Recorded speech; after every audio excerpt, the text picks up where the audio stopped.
വിവാദ നിയമനങ്ങളിൽ അന്വേഷണം ആവശ്യപ്പെട്ട് മുഖ്യമന്ത്രിക്ക് പരാതി.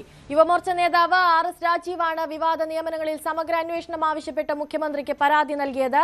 ചട്ടങ്ങൾ മറികടന്നുകൊണ്ട് എക്സിക്യൂട്ടീവ് ഡയറക്ടർ പദവിയിലെത്തിയ മൂവരും നടത്തിയ എല്ലാ തീരുമാനങ്ങളിലും പുനഃപരിശോധന വേണമെന്നും പരാതിയിൽ ആവശ്യമുന്നയിച്ചിട്ടുണ്ട്. കെഡിസ്കിലെ വിവാദ നിയമനങ്ങളുടെയും പുനർനിയമനങ്ങളുടെയും തെളിവുകൾ ന്യൂസ് 18 ആണ് കഴിഞ്ഞ ദിവസം പുറത്തുവിട്ടത്. ഡാൻ കുര്യൻ ചേരുന്നുണ്ട് കൂടുതൽ വിശദാംശങ്ങളുമായി. ഡാൻ, ഇപ്പോഴിതാ കെഡിസ്കുമായി ബന്ധപ്പെട്ട ഒരു പരാതി കൂടി മുന്നിലേക്ക് എത്തുകയാണ്.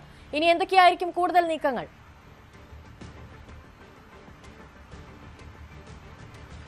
ന്യൂസ് 18 കഴിഞ്ഞ ദിവസം പുറത്തുവിട്ട കെഡിസ്കിലെ എക്സിക്യൂട്ടീവ് ഡയറക്ടർമാരുടെ നിയമനവുമായി ബന്ധപ്പെട്ട ചട്ടവിരുദ്ധ നടപടികളിൽ സമഗ്രമായ അന്വേഷണം ആവശ്യപ്പെട്ടുകൊണ്ടാണ് യുവമോർച്ച നേതാവ് RS രാജീവ് മുഖ്യമന്ത്രി VD സതീശന് സമഗ്രമായ അന്വേഷണം ആവശ്യപ്പെട്ടുകൊണ്ടുള്ള പരാതി കൈമാറിയിരിക്കുന്നത്.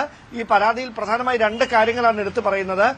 KM എബ്രഹാം എക്സിക്യൂട്ടീവ് വൈസ് ചെയർമാനായിരുന്ന സമയത്ത് നടത്തിയ നിയമനങ്ങൾ സംബന്ധിച്ചും അതേ കാലയളവിൽ വിവിധ പദ്ധതി നടത്തിപ്പുകളുടെ പേരിൽ നടത്തിയ സാമ്പത്തിക ഇടപാടുകൾ സംബന്ധിച്ചും വിശദമായ അന്വേഷണം നടത്തണമെന്നാണ് ആവശ്യം.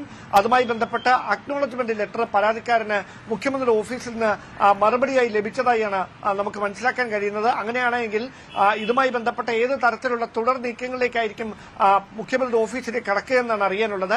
വിജിലൻസ് അന്വേഷണം നടത്തണമെന്ന ആവശ്യമാണ് പരാതിക്കാരൻ മുഖ്യമന്ത്രിക്ക് നൽകിയ കത്തിൽ വ്യക്തമാക്കിയിരിക്കുന്നത്.